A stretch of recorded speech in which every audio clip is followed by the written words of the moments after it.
Olá, tudo bem? Nós estamos iniciando mais um podcast, Diálogos, do Centro Universitário Farias Brito. E hoje nós vamos discutir um tema importantíssimo. Fortaleza é a quarta maior cidade em população do país.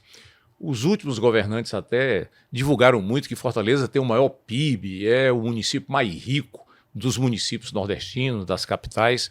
Claro que isso é importante, mas não é o mais.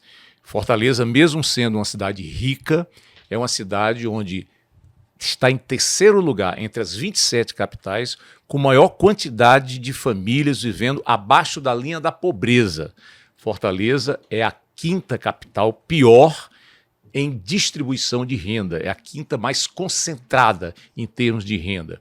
E é a oitava em PIB per capita. Se eu pego essa riqueza que é produzida e divido pela população, das 27 capitais, é a oitava pior. Por isso que hoje nós convidamos aqui para participar do nosso podcast a nossa vice-prefeita de Fortaleza, Gabriela Aguiar, ela que também é secretária de Desenvolvimento Humano e Desenvolvimento Social. Gabriela é médica, professora universitária, é deputada estadual, teve que renunciar para assumir a Prefeitura de Fortaleza e, juntamente com a primeira-dama, Cristiane Leitão, vem liderando os projetos sociais da gestão Evandro Leitão. Gabriela, é um prazer enorme estar aqui com você hoje e eu queria começar iniciando com essa pergunta. Como é que você vê essa questão da péssima distribuição de renda de Fortaleza, da desigualdade, que é uma característica da nossa cidade? Tenho certeza que você vai ter muito trabalho para fazer nesses próximos 4 anos. Primeiro, professor Arthur Bruno, falar da minha felicidade de estar aqui hoje, eu que sempre que posso escuto e assisto, e admiro o profissional e a inteligência que o senhor tem. Então, hoje a gente está com um pouco mais de 100 dias de governo. O prefeito Evandro Leitão me confiou essa missão com muito zelo. Quando ele me disse, Gabriela, nós conversamos muito durante a campanha com as pessoas. E as pessoas sempre falavam, dizem que o maior PIB do Nordeste está em Fortaleza. Aqui na minha casa, essa realidade não chegou. Então, existe um véu entre as classes. E para a gente mudar essa realidade, só rasgando esse véu.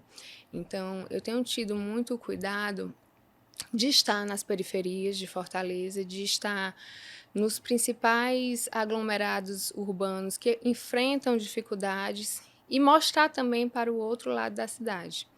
É importante que a gente fale que muitas pessoas da sociedade civil que não conheciam os problemas que boa parte dos fortalezenses enfrentam, estão hoje com vontade de ajudar.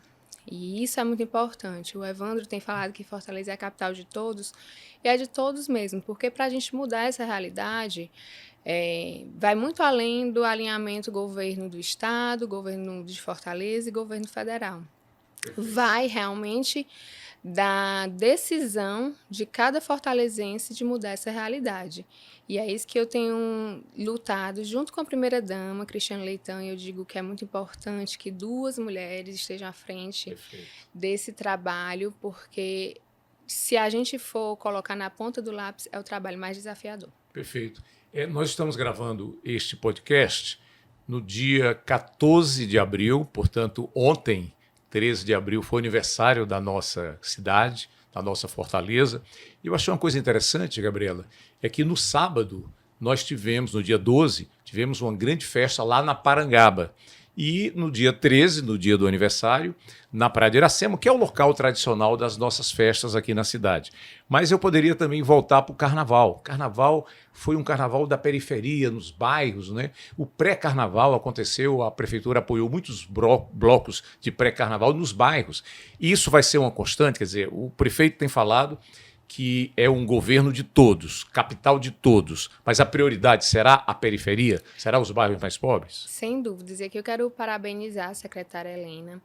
ela conseguiu operacionalizar, principalmente no carnaval, que eles estavam bem no início, pré-carnaval, operacionalizar essa transformação na cidade de Fortaleza. Eu digo que a cultura ela é um marco muito importante de onde o governo, de onde o poder público quer agir. Então, assim, é simbólico. É simbólico que durante esses eventos de cultura, o prefeito Evandro Leitão tenha destinado toda a sua atenção para as periferias de Fortaleza. E ao contrário do que muita gente dizia, que esses eventos seriam eventos violentos, que seriam eventos que teriam pouca adesão. Pelo contrário, foram eventos de paz, de alegria das famílias e eventos de inclusão. Muito bem. Gabriela, você está assumindo uma das pastas mais importantes do governo, que é a secretaria que cuida do social, né? Secretaria de Desenvolvimento Humano e Desenvolvimento Social. E eu creio que é uma secretaria que vai ter muito trabalho, porque acabamos de comentar a pobreza enorme na nossa cidade, as carências as mais diversas, e você coordenou o governo de transição, não é? O prefeito deu essa missão para você coordenar esse trabalho da equipe técnica que ficou fazendo essa transição entre a gestão anterior e a atual gestão. E muitos dados vieram à tona, né? Eu queria que você pudesse falar, por exemplo, como é que estavam os CRAS, Centro de Referência de Assistência Social, né? Como é que estava o atendimento às crianças com deficiência? Como é que estava esse atendimento dos idosos? Você acha que estava sendo a contento? Quer dizer, quais são os grandes desafios que vocês vão ter nessa área? Bom, é importante falar que nós enfrentamos uma transição com muita dificuldade de coleta dos dados. Nós recebemos a prefeitura com um déficit financeiro para pagar 2 bilhões apenas esse ano, 5 bilhões durante esses 4 anos. Não são milhões, são bilhões. Tá. O CAPAG, que é a capacidade de pagamento do município, ele caiu e foi um CAPAG C, dificultando, na verdade, inviabilizando durante esse ano investimentos internacionais. Então, a gente viu essa realidade. E quando a gente foi olhar mais especificamente a situação dos direitos humanos e da assistência social, aí é que o problema se revelou maior. Como eu falei, como foi uma transição difícil, nós entregamos para o TCE o nosso relatório de transição apenas no dia 31 de janeiro, enquanto a gente ficou buscando mais informações. Então, recebemos 27 CRAS, muitos deles já com laudo da Defesa Civil, de incapacidade de operacionalização, 6 funcionando em unidades externas, como Conselho Tutelar e afins, e com a avaliação da equipe estadual que tem essa obrigação de avaliar anualmente e emitir relatórios sobre a situação dos CRAS, de que nenhum estaria funcionando 100% a contento, seja por deficiências nos recursos humanos, seja por deficiências nas instalações, seja por incapacidade de operacionalizar a política, que é uma política nacional. Então, nós sabemos que hoje, em Fortaleza, cerca de 1.200.000 pessoas, praticamente metade da população, vive na situação de pobreza. Praticamente metade da população de Fortaleza, né? Metade da população de Fortaleza. Isto é, se a gente vai para uma família com 4 pessoas, cada pessoa tem que viver durante o mês com menos de R$ 218 per capita. Tá. Então, numa realidade como essa, é impossível falar que essa população foi vista com carinho, né? E aí, quando a gente vai para os vulneráveis, para os mais vulneráveis, ou seja, as pessoas que têm, além da vulnerabilidade social, essa dificuldade econômica, as pessoas que estão na primeira infância, ou seja, as crianças, os idosos, que eu digo que é a vulnerabilidade intrínseca, as pessoas com deficiência, aí é que a gente viu uma desconstrução de realidades. Por exemplo, a gente, assim que assumiu a SDHDS, o Ministério Público encontrou um abrigo chamado Abrigo São Lázaro, que tinham mais de 70 pessoas vivendo em condições subhumanas. Tá. Nós colocamos uma força-tarefa que trabalhou diuturnamente, inclusive durante o carnaval, para fechar essa instituição, cuja a proprietária, inclusive, saiu presa, e dar um novo redirecionamento. Existe uma demanda histórica por instituições de longa permanência para pessoas idosas aqui em Fortaleza. E nós estamos fazendo esse trabalho de trazer isso para as pessoas, e quero que seja rápido, né? Que seja o quanto antes. A gente tem trabalhando muito com a infraestrutura. Quando a gente vem e tem agora uma primeira dama que está preocupada e atenta para a primeira infância, a gente vê realmente uma expectativa de futuro no cuidado com as crianças, em especial, ela sempre fala daquelas que estão ainda dentro da barriga e até o 6º ano de vida. A gente tem falado muito da inclusão. Na verdade, durante toda essa nossa trajetória, a gente falou da inclusão de todas essas pessoas. E, em breve, o prefeito vai falar um pouco de um plano maior, que é o Plano Fortaleza Inclusiva, já fica aqui o spoiler, que vai trabalhar em várias áreas que a gente pode discutir mais um pouco. Muito bem. Gabriela, no último final de semana, eu recebi vários elogios à gestão do prefeito Evandro e da sua gestão em relação aos moradores de viadutos, né? Em vários viadutos da cidade, nós temos pessoas vivendo ali de forma muito precária, com tábuas, sem nenhuma higiene, sem saneamento, enfim, com muita carência, com muita dificuldade. Boa parte dessa população, inclusive, é dependente químico, né? E eu ouvi muitos elogios porque houve a retirada dessas pessoas sem violência, não é? E me parece que foi algo muito bem planejado, tanto do ponto de vista habitacional, do ponto de vista social, né, da saúde dessas pessoas, porque eu não vi nenhuma crítica assim mais forte, não vi nada que pudesse diminuir esse trabalho que foi realizado. Eu queria que você falasse disso, porque esse trabalho vai continuar nos demais viadutos da cidade. Haverá essa preocupação social de retirar, de fazer uma assistência a essas pessoas, que efetivamente é isso que elas estão precisando, né? Eu preciso aqui agradecer toda a equipe da SDHDS, toda a equipe da prefeitura que trabalhou em conjunto. Antes de tudo, foi um trabalho de cuidado desde o dia que a gente assumiu, que nunca aconteceu antes, da equipe da saúde com seus consultórios na rua e a equipe da assistência com seu centro pop e a equipe de abordagem trabalhar juntos, fazendo esse trabalho que eu digo que é um trabalho, inclusive manual, de reconstituição de vidas, Perfeito. De entender qual a necessidade daquela pessoa e buscar resolver, sabendo que aquele é um irmão, uma irmã nossa, que precisa, sim, de uma oportunidade de sair dessa situação de rua. E a gente escutou muito os conselhos, os movimentos sociais, a gente escutou boa parte dos integrantes do Ministério Público, a gente escutou muitas pessoas que fazem o Pop Jude, a SPS, que vem com o Projeto Acolher, que vem mostrando o que é de prática, que é considerada uma política pública baseada em evidência. SPS, que é a Secretaria de Proteção Social, que é a Secretaria de Assistência do Estado. Né? Exatamente. Perfeito. Então, a gente veio alinhando com eles para a gente ser assertivo nessas abordagens. Então, a gente falava agora há pouco do programa, do Plano Fortaleza Inclusiva, que vão ter vários programas. Um deles é a superação da situação de rua. A situação de rua, ela não acontece somente nos viadutos, ela acontece na cidade como um todo. Nas praças, né? Nas praças, existem alguns bolsões em Fortaleza, muito conhecidos: Centro, Papicu, Aparangaba, Benfica. Perfeito. Mas, no último censo, nós temos cerca de 10 mil pessoas na nossa cidade vivendo nessa situação.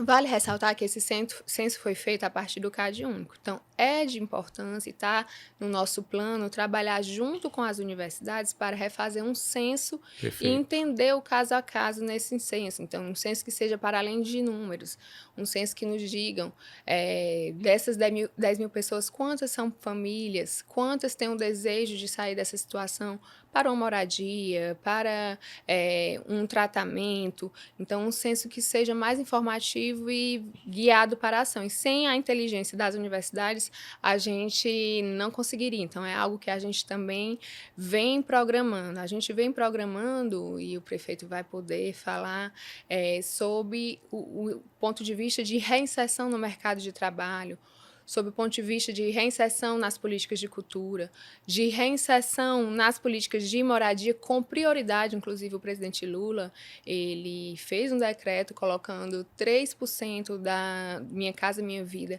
para as pessoas que estão em superação da situação de rua. O prefeito Evandro pretende ser ainda mais ousado em relação a isso, em relação aos contratos da prefeitura. Então, assim, eu estou muito otimista que esse trabalho não é um trabalho somente da Prefeitura de Fortaleza. Perfeito. É um trabalho das universidades, é um trabalho da sociedade civil, é um trabalho das pastorais, é um trabalho dos movimentos sociais da população de rua, dos conselhos, das instituições que estão aqui entendendo que nós precisamos trabalhar juntos, porque esse trabalho é um trabalho muito artesanal, um trabalho de formiguinha para que ele seja bem feito. Não basta apenas fazer como em outros locais foram feitos, uma retirada violenta das pessoas, que isso daí, além de ferir os princípios dos direitos humanos, não resolve de jeito nenhum o problema da vida dessas pessoas. Então, a gente vai continuar escutando as pessoas para tentar ser o máximo possível assertivo nas nossas medidas. Gabriela, você tem uma formação profissional na área da geriatria, né? Que é a parte da medicina que trata da saúde das pessoas mais idosas. Recentemente eu vi uma pesquisa que Fortaleza já tem mais de 10% da sua população acima de 60 anos. E boa parte dessa população é pobre. E muita parte dela também já não trabalha, alguns recebem uma pequena aposentadoria, outras nem isso. Como é que você está pensando, né? Você está tendo agora o privilégio de trabalhar numa secretaria que vai tratar de política para idosos, né? Como é que você está pensando? Quais são as ideias que você imagina pôr em prática agora na secretaria? A Coordenadoria para Políticas Públicas de Pessoa Idosa é na nossa secretaria, na SDHDS. Nós, em 2050, sabemos que haverá uma inversão da pirâmide etária, ou seja, nós teremos mais idosos do que jovens e que a gente precisa se preocupar com isso agora.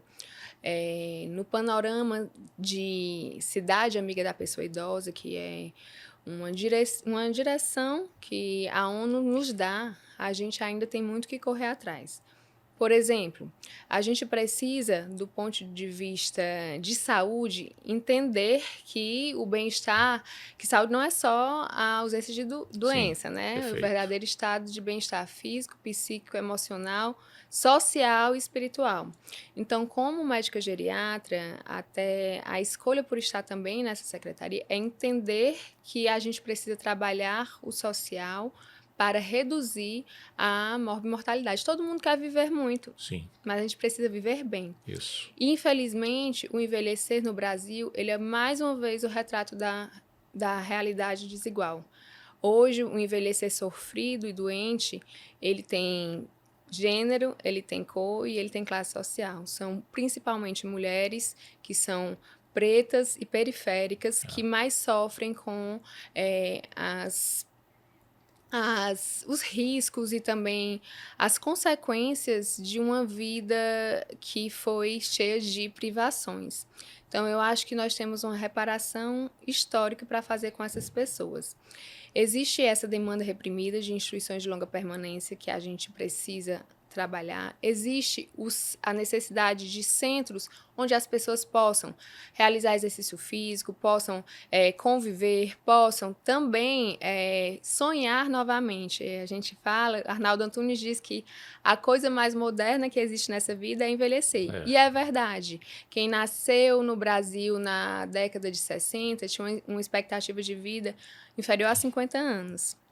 Então, nós estamos num momento em que as pessoas estão vivendo mais. Isso. O nosso objetivo é que elas vivam melhor e que elas possam sonhar. De repente, eu não tive até aqui a profissão que eu queria, não tive até aqui o amor que eu queria, não tive até aqui a vida que eu queria, mas agora eu ainda tenho essa outra parte da vida para viver e ser feliz. Então, eu digo que quando eu estava na geriatria e eu fiz geriatria no Hospital das Clínicas da USP.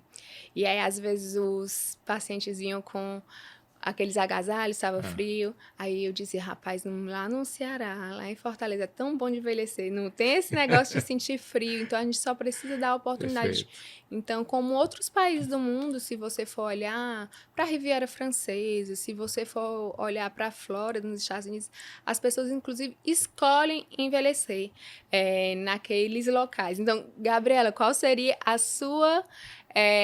o seu marcador de que agora está bom? É as pessoas escolherem envelhecer em Fortaleza. Perfeito. Temperatura agradável, não é? Não faz frio, não é isso? É uma cidade ventilada, não é quente, mas ela é ventilada. Então, é aprazível, é uma cidade que dá muito prazer, né? Físico, né? Praia, sol.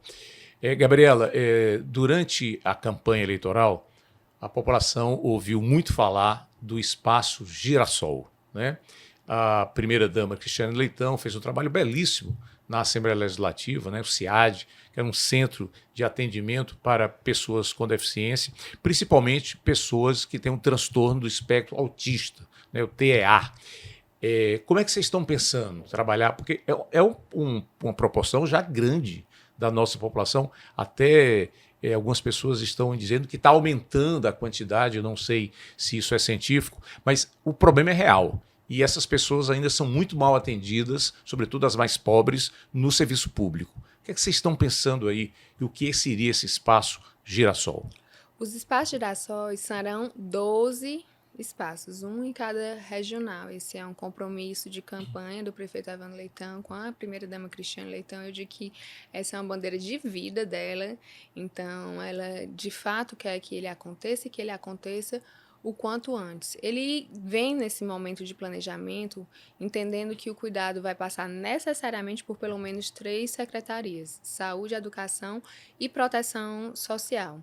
E que ele precisa nascer com a capacidade, a robustez de, primeiro, a gente reduzir essa fila de laudos que existe, que é uma fila muito grande, que precisa ser resolvida, mas resolvida não de qualquer forma, mas com avaliação de profissionais habilitados, profissionais que tenham a formação adequada para o diagnóstico correto e para a prescrição de tratamentos corretos.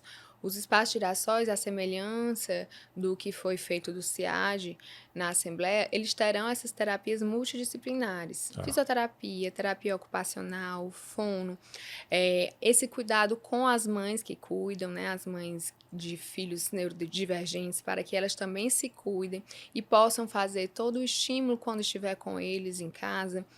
A gente vê também a preocupação da primeira-dama em também ter um senso correto.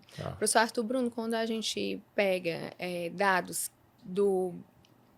da Secretaria de Direitos Humanos e Desenvolvimento Social, da Secretaria Municipal de Saúde, da Secretaria Municipal de Educação, é divergente, por exemplo, o número de crianças que estão com autismo. Então, esse número varia de 20 a 35 mil, 15 mil de diferença, é muito grande, mas já é uma quantidade enorme de pessoas. Isso a gente sabe, que é uma quantidade enorme de pessoas. Então, semelhante ao que a gente falou da população em situação de rua, a Cristiane também tem procurado a universidade para que faça esse censo de uma maneira correta, para que a gente saiba onde estão essas pessoas, para que a gente use da tecnologia de dados para que a gente seja assertivo nesse diagnóstico, nesse acompanhamento e no cuidado com essa família.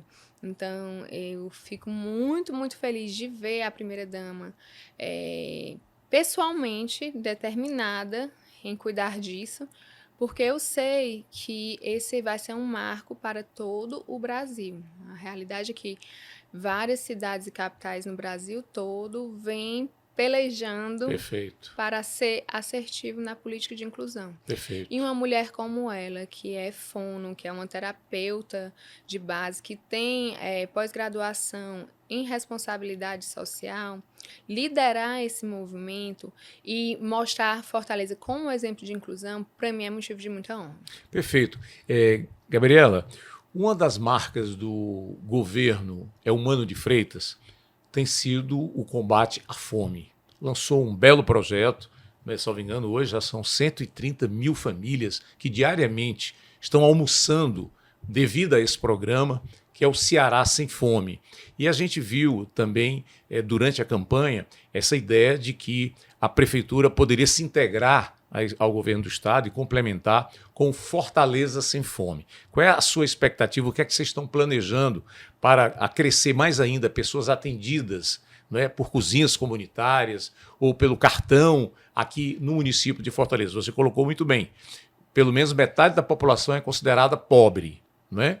E boa parte da população muito pobre. Inclusive, nós ainda temos fome. Gente passando fome em pleno século XXI em Fortaleza. Então, penso que isso tem que ser uma prioridade máxima de qualquer governo, não é assim? Sem dúvidas. A gente vem trabalhando com eles em rede. É importante mostrar que são mais de 130 mil refeições diárias que são feitas nas diferentes cozinhas, que são justamente cozinhas que tem pessoas que trabalham dentro da comunidade, que conhecem a comunidade. Então, essa é uma característica que eu assim, acredito muito no Ceará Sem Fome, é essa capilaridade dentro das comunidades, porque as pessoas se conhecem e criam o vínculo. A primeira-dama Lídia Freitas sempre fala que é muito além de um prato de comida, né? Fora essas pessoas que recebem mais de 130 mil refeições diárias, quase 50 mil têm o cartão Ceará Sem Fome para realizar compras nutritivas, saudáveis para seus filhos, principalmente nos mercados dos bairros, né? Então, são R$ 300 por mês de ajuda. E não é só a política de transferência de renda, Sim. tem também vários cursos profissionalizantes que fazem com que essas pessoas possam se integrar no mercado de trabalho. A Lia sempre fala isso, né? Qual é o nosso sonho? É trocar esse cartão pela possibilidade da pessoa empreender, se empregar, ser CLT, ser o que ela quiser. Mas eu digo que, sobretudo, é a pessoa voltar a sonhar. E nas novas cozinhas do Ceará Sem Fome, serão destinadas 100 para a cidade de Fortaleza. Dessas 100, existe a decisão política de que 20% serão destinados para as pessoas em situação de rua, para que a gente possa começar a superação da situação de rua. A gente, logo no início que assumiu, pôde visitar as estruturas indignas que as pessoas estavam comendo, recebendo quentinhas no meio da rua, se alimentando no chão, ou mesmo nos refeitórios sociais, com muita dificuldade. Então, se a gente quer superar a situação de rua, o primeiro ponto é que a gente traga a refeição com dignidade. Perfeito. É o sentar à mesa, é comer um alimento nutritivo, é conversar no olho, perguntando quais são os sonhos de vida que você deseja, você tendo, e eu digo isso agora na Semana Santa, realmente a caridade para além de somente... a caridade no sentido do amor mesmo, do amor, né? mesmo, de você é meu irmão e eu estou aqui para lhe escutar. Então, eu acho que vai ser uma construção muito linda do Ceará Sem Fome aqui em Fortaleza. Para além disso, o trabalho em rede. Então, é a primeira vez desde que o Ceará Sem Fome foi lançado que os CRAS e os CRES estão trabalhando em conjunto com a Secretaria de Proteção Social do Estado. Ou seja, integração governo do Estado e prefeituras já está acontecendo na prática, né? Exatamente. Porque, gente, isso é muito importante. O CRAS, ele é responsável pelo CAD único, pela política de transferência do governo federal, a principal, né, o Bolsa Família e outras políticas. Então, ele tem a obrigação, inclusive, constitucional de fornecer para os demais entes, no caso o Estado, o SPS, quais são as pessoas mesmo naquele bairro que estão em mais vulnerabilidade, como chegar nelas. Então, isso vai ser uma maneira de trabalhar com eficiência. Eu digo muito que vai evitar sombreamento de ações e a gente vai fazer o melhor uso da nossa inteligência e dos recursos. Perfeito. Gabriela, que uma última pergunta. Durante a campanha, aí tem um caráter também político, ficou revelada assim, essa intenção que o prefeito Evandro e você, como vice-prefeita, tinha essa intenção de integrar bem a gestão com o governo estadual e com o governo federal. Ou seja, nós teríamos as 3 esferas da federação integradas nas políticas públicas. Você acredita que isso já começa a acontecer? E qual é a sua perspectiva em relação ao governo federal? Vocês já estão atuando para ter também esse apoio, essa integração com o governo federal nas políticas sociais? Acredito que é assim a grande diferença desse momento, inclusive histórico, para a nossa capital. E digo já em números, né? Quando estava lá na transição, pude visitar o IJF. O IJF estava colapsando, com o risco, inclusive, de fechar as suas portas durante o Réveillon.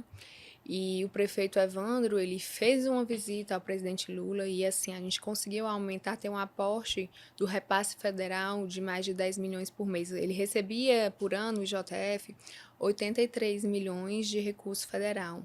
Passou para 180 milhões de Mais do que recursos dobrou, né? federais. O mesmo pode ser explicitado pelo governo do estado. Recebia 72 milhões do governo do estado, passou para 120 milhões. Para além disso, para a gente reduzir essa demanda reprimida que tinha tanto no IJF como no Hospital da Mulher, o presidente Lula se comprometeu em fazer o repasse de mais de 200 milhões. Estamos falando aí somente da saúde, que estava pedindo socorro e que ainda nós estamos correndo atrás. A gente precisa reconhecer que nós precisamos ainda melhorar muito, mas nós estamos melhorando justamente porque nós temos parceiros. A gente viu também em outras áreas, por exemplo, durante a campanha a gente pôde visitar inúmeras áreas sem sequer saneamento básico. No próprio sábado agora, no aniversário do governador Elmano, ele estava com o prefeito Evandro Leitão na Granja Lisboa, trazendo saneamento e a prefeitura trazendo a pavimentação. Então, isso é algo que a gente precisa ver, que é um trabalho em conjunto. E até do ponto de vista realmente ideológico de onde a gente deve priorizar ações. Perfeito. Então, se a gente fala no Ministério do Desenvolvimento Social, o ministro Wellington Dias, ele também tem esse olhar cuidadoso. Perfeito. Para as pessoas em situação de rua, com políticas de retrofit, com políticas de empregabilidade. Ele traz esse olhar atento para a superação da fome, esse olhar atento para a redução das desigualdades. Então, facilita a convergência dessas ações. A gente entende a importância da gente também conseguir ampliar os nossos CRAS, é um desejo aí, Gabriela, lista de sonhos de Gabriela, eu sei que agora nós temos um momento difícil, sim, mas para trazer a realidade da política, né, de assistência social do governo federal para a realidade de todas as pessoas. Hoje a gente, com 27 CRAS, alguns funcionam dessa maneira que eu lhe explicitei, eles precisam cobrir populações de mais de 100 mil pessoas. É muito difícil para uma equipe só conseguir trazer essa cobertura. Então, eu quero trazer para esse CRAS a vida que foi programada quando o presidente Lula, lá atrás, pensou em reduzir as desigualdades sociais a partir desses equipamentos de proteção social. Muito bem, Gabriela, agora a saideira. O governo começou há pouco tempo, está com 3 meses e meio praticamente, né? São 4 anos de governo. Eu queria que você aqui pudesse nos colocar como é que você imagina, como é que você quer, como é que você deseja que a população veja essa gestão, Evandro, Gabriela, no final dos 4 anos. Com que interpretação, com que visão você imagina que você deseja que a população veja vocês? Primeiro ponto que é uma prefeitura, um prefeito presente na vida das pessoas, que está acompanhando a realidade das pessoas e que é um prefeito trabalhador, que tem uma equipe trabalhadora, que luta e corre atrás para resolver os problemas, que é uma prefeitura que tem transparência, que diz com clareza quais são as dificuldades, diz quais são as nossas metas, o que a gente pode entregar agora, o que é que a gente consegue entregar em um outro momento, quais articulações que precisam ser feitas. As pessoas sabem das dificuldades da prefeitura, é algo que eu tenho percebido. Quando a gente conversa e mostra a realidade, as pessoas sabem da nossa realidade. As pessoas esperem, isso é algo que eu quero que a gente consiga realmente entregar no final do nosso mandato, que a gente tenha essa saúde básica, esses postos de saúde com um atendimento muito humano, com a capacidade de elas procurarem quando elas precisarem. E antes mesmo disso, que elas passam a ter o cuidado com a prevenção da saúde, com a vacinação, com as políticas que já são validadas do ponto de vista científico, que as pessoas se sintam dignas quando forem aos hospitais da prefeitura, elas percebam essa dignidade, que elas sintam na sua cidade uma cidade que está mais limpa, que está convidativa para viver, que onde ela está, independente da região que ela mora, ela está sendo respeitada por essa prefeitura. Eu acho que quando o Evandro fala capital de todos, é justamente a capital da inclusão. Perfeito. Esta é Gabriela Aguiar, vice-prefeita de Fortaleza, secretária de Desenvolvimento Social e Direitos Humanos da nossa capital, a capital de todos. É um prazer muito grande, Gabriela, ter estado aqui com você. Nós estamos aqui, desta forma, concluindo mais um podcast do Centro Universitário Farias Brito, e na próxima semana nós voltaremos com um assunto de interesse do Ceará e do Brasil. Boa semana para vocês.